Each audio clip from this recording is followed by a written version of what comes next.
100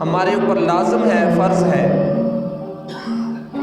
اور اس کی ایک اور وضاحت بھی ہے، علماء نے لکھا ہے کہ وہ زمین جس میں بارشیں بھی ہو اور اپنے عمل کے ساتھ بھی اس کو تیار کیا ہو، تو اس میں اگر اکثر زیادہ بارشوں کا پانی اس فصل کو لگا ہے اور زیادہ بارشوں کے پانی سے وہ سیراب ہوئی ہے اور تیار ہو گئی ہے فصل، اور خود خرچہ کر کے تھوڑا پانی لگایا ہے، تو اس کا بھی 10واں حصہ دینا ہمارے اوپر واجب ہے۔ اور جس فصل کو ہم نے خود پانی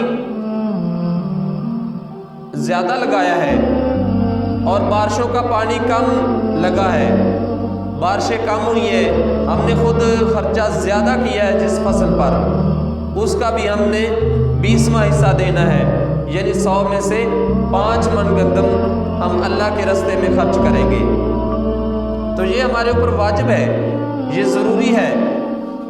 دیکھیں اس چیز کو ہم قبول کریں نہ کریں، ہم یہ کام کریں نہ کریں، عشر دیں نہ دیں،